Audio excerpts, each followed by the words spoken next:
Hi అండి. నమస్తే. Welcome to Deepika's వంటలు. ఈరోజు మన కిచెన్‌లో శ్రీకృష్ణుడికి ఎంతో ఇష్టమైన అటుకులతో స్వీట్ రెసిపీని ఎలా తయారు చేసుకోవాలో ఈ వీడియోలో చూపించబోతున్నాను. ఈ ప్రసాదానికి ఎక్కువ టైం పట్టదండి. మనకి 5 నిమిషాల్లో ఈ ప్రసాదం అనేది రెడీ అయిపోతుంది. ఇప్పుడు ప్రాసెస్ చూసేద్దాం రండి.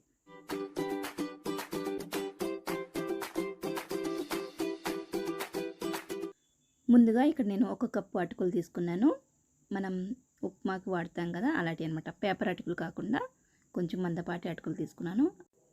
1/2 కప్పు బెల్లము,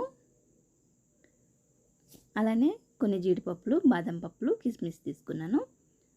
ముందుగా అటుకుల్ని శుభ్రంగా కడిగేసుకోవాలి. ఒక 2-3 సార్లన్నా కడిగేసుకొని, ఎక్కువసేపు నాననవసరం లేదు. జస్ట్ కడిగేసుకొని ఇలా వాడేసేసుకుంటే సరిపోతుంది. నీళ్ళన్నీ పోయి ఇలా మనకి పొడి పొడిగా అనేది అయిపోతుంది అనమాట ఇది. ఇప్పుడు స్టవ్ వెలిగించుకొని ఒక ప్యాన్ పెట్టుకొని దాంట్లోకి 2 టేబుల్ స్పూన్ల నెయ్యి వేసుకున్నాను. నెయ్యి కొద్దిగా మరిగిన తర్వాత బాదం పప్పులు, జీడిపప్పులు వేసేసుకున్నాను. ఇవి లైట్గా కొంచెం వేగిన తర్వాత ఇప్పుడు దీంట్లోకి కిస్మిస్ కూడా వేసేస్తున్నాను. వేసేసి తర్వాత ఇలా కొద్దిగా వేగితే సరిపోతుంది. ఇప్పుడు తీసేసుకొని వీటిని ఒక గిన్నెలో పెట్టేసుకుంటున్నాను. ఇలా నెయ్యితో పాటు తీసేసుకోండి. నెయ్యితో పాటు తీసేసుకున్న తర్వాత ఇప్పుడు అదే ప్యాన్లో మనం బెల్లం వేసేసుకొని, కొంచెం ఇలా నీళ్ళు ఎక్కడ పోయలేదు, కొంచెం ఆ వేడికే కరిగిపోతుంది. మీకు కావాలంటే నీళ్ళు కూడా వేసి కరిగించుకోవచ్చు ఈ బెల్లాన్ని. ఇక్కడైతే నేను నీళ్ళు వేయలేదు, వేడికే కరిగించేసుకున్నాను. ఇలా మొత్తం కరిగిపోయిన తర్వాత ఇప్పుడు ముందుగా మనం పక్కన పెట్టుకున్న అటుకులను తీసుకొచ్చి ఇందులో వేసేసుకుంటున్నాను. ఇలా వేసేసుకున్న తర్వాత ఇదంతా బెల్లం పాకం అంతా కూడా అటుకులు పట్టేటట్టు గరిటెతోటి ఇలా కలుపుకోవాలి. మరీ ఎక్కువ కలపకుండా అలా పొడి పొడిగా ఉండేటట్టు కలుపుకోవాలి.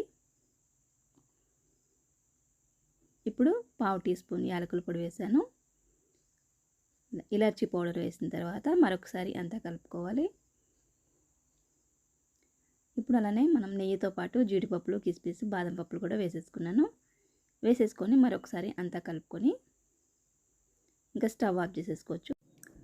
చాలా బాగా వచ్చింది పొడి పొడిగా ప్రసాదం అంతా కూడా. ఈ విధంగా ఉంటే సరిపోతుంది. ఇప్పుడు దీన్ని తీసేసుకొని ప్లేట్లో వేసేసుకుందాము. చూస్తున్నారుగా ఎంతో టేస్టీగా ఉండే అటుకుల స్వీట్ రెడీ అయిపోయింది. ఈ ప్రసాదం చేయడానికి మీకు 5 నిమిషాలు కూడా టైం పట్టదనమాట. చాలా తొందరగా అయిపోతుంది. 4 నిమిషాల్లోనే రెడీ అయిపోతుంది మనకి ఈ ప్రసాదం అనేది. కృష్ణాష్టమి స్పెషల్ రెసిపీ అటుకుల స్వీట్ రెడీ అయిపోయింది. ఈ వీడియో మీకు నచ్చినట్లయితే ఒక లైక్ చేసి మీ ఫ్రెండ్స్కి ఫార్వర్డ్ చేయండి. కొత్త వాళ్ళు అయితే మన ఛానల్ సబ్స్క్రైబ్ చేసుకొని ఫాలో అయితే అవ్వండి. మరొక మంచి రెసిపీతో మళ్ళీ కలుస్తాం. అప్పటి వరకు బై బై.